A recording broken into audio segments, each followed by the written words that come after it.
you don't need to play 100% every day to win a tournament. Winning tournaments is turning your 75s into 69s. That's what winning tournaments is about. Our clubhouse got blown up quite a few times. The Gannon Golf Club where I grew up. Was part of it. I was fortunate because I was a young kid and I was playing golf. I played rugby and golf all my way through school. But because I was playing golf, I was travelling the whole time. I was always away, all over Ireland and Europe and all that sort of stuff. So, the troubles were part of Northern Ireland, not a very good part. But you see where our country is now compared to what it was then. It's great to see. Started caddying for my dad when I was 9. He was playing soccer at that stage. So I'd go and caddy for him on a Sunday or whatever, and I thought this is quite good. So took it up myself and started playing when I was 11. I wouldn't call it arrogance, but I always believed in my own ability to, get out there and play. If you don't have that, you're not going to be on tour for very long. People have different levels of it. There's other guys that come across very cocky and very arrogant, and I wasn't quite that way, but inside I had my own beliefs on how good it was. But certainly until you put yourself in that position where you're trying to win a tournament, and indeed with a field of that stature, if you fail, then you got to learn from it and get yourself back up there again and try and do better the next time. And I had a couple of decent weeks where I had chances before I hadn't done it. But then that particular week, I guess I was just more comfortable with it. Didn't make any difference who was playing with, who was playing against, and managed to get it done. I've always been a perfectionist, and a perfectionist and playing golf does not go together. And I found it very difficult to deal with if I give the golf 110% and then I mess up whenever I put myself in that position. I've always found that very difficult to deal with. I found it very difficult to deal with playing poorly, because that, in my mentality, that's unacceptable. Because I work and I work and I work. To this day, it's still the same. Not quite as bad though, but I've always been, if you put the work on, you will get something out. Golf doesn't quite work that way. But back in those days, I firmly believed it would. So I would be on the range, first one on the range, last one off the range. Albeit a lot of people thought I was in the bar most of the time, but I worked my ass off, and whenever it didn't happen, I got very frustrated with it. Yeah, we had breakfast that morning together. There was, around the table was, I was here, Chubby Chandler, my manager, was there, Billy Foster was the other side of him, Tiger was beside me here, Mark Steinberg was there, Stevie Williams was over there, and Butch Harmon was sitting there as well. And because Butch was coaching both of us at the same time. And I said to Tiger, I said, if you chip in today and you run around the green giving it one of those, I said, I'll slap you in the face. To which he replied to me, you can beep off, you fat beep, you couldn't catch me anyway. So that was the start of our morning. And, I'd gotten very friendly with Tiger because Butch was coaching both of us at the same time. I played with Tiger for the first time in 1996 in the Open at Lytham when he was still an amateur, and we've got on really well, and we still do to this day.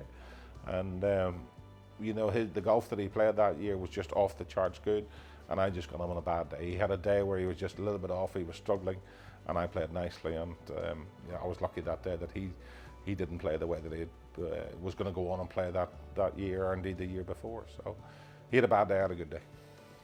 I've always been a believer in that if you don't want to put yourself in the position where it hurts if you fail, you're in the wrong job. Yeah. So I always want to try to put myself into the position in the bigger arena. And I relish that chance, even though obviously you get a little bit more nervous the bigger the tournament and all that sort of stuff, but that's where you need to be. If you want to achieve good things in the game, then that's where you need to be. And I wanted to be in those positions, and look back on it. Would I love to one more? Yeah, of course I would. But I give myself some chances in bigger tournaments, majors and WGCs, and managed to get a couple of them. So that wasn't not too bad. My shoes is like no other. There's the pressure. I've been coming down the back nine in nearly all the majors with a chance to win, are not far off the lead or whatever. And yes, you're nervous and there's pressure there, but that's nothing compared to the first 10 in the Ryder Cup. Right?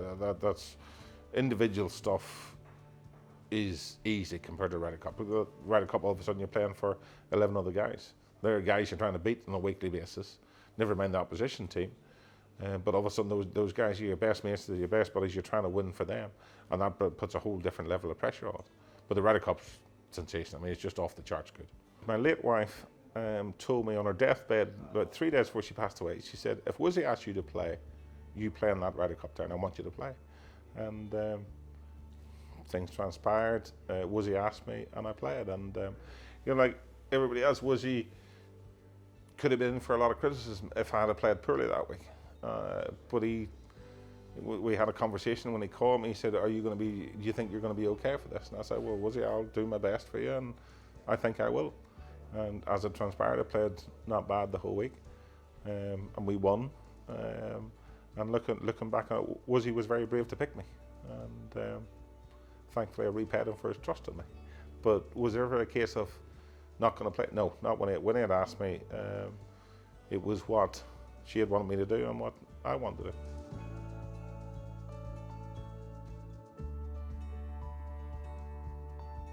Didn't know if I was going to top it, miss it, snap hook it, block it, or whatever. And at a 320 down the middle, the wedge on the green, holder from 15 foot for birdie. That's what I'm supposed to do. At the end of the day, sometimes you've got to just hold your hands up if you're beaten by a better team. And our preparation was good. We did everything the way we could. And you go out and you lose the first foursomes match in the morning 4-0. And it's like, wow, what do you do? And that just wasn't really in the reckoning. But then you try and do the best you can actually do. And sometimes the other team just play better. And I've always been that way. If it's times where I would berate myself where I've lost tournaments, or there's times where I've been beaten in tournaments, I would always hold my hands up and say, the guy played better. I've got no issue with that whatsoever. And have I thought about would I have done anything differently? Yes, of course I have. But the American guys, just Davis and his team, just played better than we played and deserved to win. It makes no difference whether you're home or away. It's a huge honour, and the thought of captain one at home or away, it doesn't make any difference. You have to do your best, what you're going to be with what you have. And being a captain in America is always a difficult task. But in saying that, guys have won in America. That's the way it is. You just need things to go your way. If you take a look at the Ryder Cup, you have 24 of the best players in the world, and basically it's who holds the putts and who doesn't hold the putts. So that differentiates, and that separates them that week. And that week, I've seen all the stats from after Hazeltine. Our stats are so close in everything apart from on the greens. They putted better, but they will say the same thing about Europe when they come to Europe, or of late the Europeans have putted better. But that's the way it is. The guys all to a man, they all tried as hard as they could, and unfortunately that week it just wasn't quite good enough. Went down to St George's and knew I was hitting it great, but it was putting, wasn't making anything at all, which was frustrating. And I played practice rounds with Rory and Lee or whatever, and I'd get onto the green, just pick it up. And then I saw Bob Bratello on the Wednesday afternoon about 1 o'clock, and he said, right there, just start hitting some putts with your low wedge, just start hitting a couple of putts and blah, blah, blah. And then all of a sudden, my mind cleared, and that was it. And I knew I was hitting it great. I was on the range hitting drivers off the deck there. I was hitting draws and fades off the deck with driver, and I knew my swing was pretty good. That in itself makes no difference, because if your head's not in the right place, it doesn't make, you can hit it as good as you want, you're not going to do well. But I became very serene, very calm with how I was doing. And it was exactly the same way whenever I won my WGCs. It was nothing was going to bother me, and that was it. And Docs told me that week, Rotella, saying, Darren, if you're unflappable, you're unstoppable. And that's the attitude I had the whole week. On the 18th hole at Royal St George's, there's those bunkers on the left, bunker on the right, slope on the fairway. They had a really nice drive on the fairway. And there was a stake on the out of bounds, which is like 30 yards, 20 yards over the back of the green. And I'd picked my target on this left-hand corner, this stake that's 30 yards past the green, but in the back left-hand corner. And I think I was hitting 5-iron in, and the flag was middle back, and I was hitting 5-iron in, and I hit this 5-iron, and it never left this white post from whatever it was, about 200 yards, never left the post. And then when the ball was in the air, as soon as I hit it, as soon as I struck it, because I pured it, as soon as I struck it, I knew that's tournament over. It was done, because that was a percentage play with the lead that I had and all that sort of stuff. And then walking up there was a sense of, this is all I've ever wanted to do. This is the one that I wanted more than anything else. And then to get up there, I was thinking, how many putts have I got to win? I was trying to figure it out. 4, 5, 6, whatever. And I couldn't quite come to the right number, how many putts I had. And eventually, when I was about 20 yards over the green, I said to myself, you have enough putts, don't worry about it, just carry on.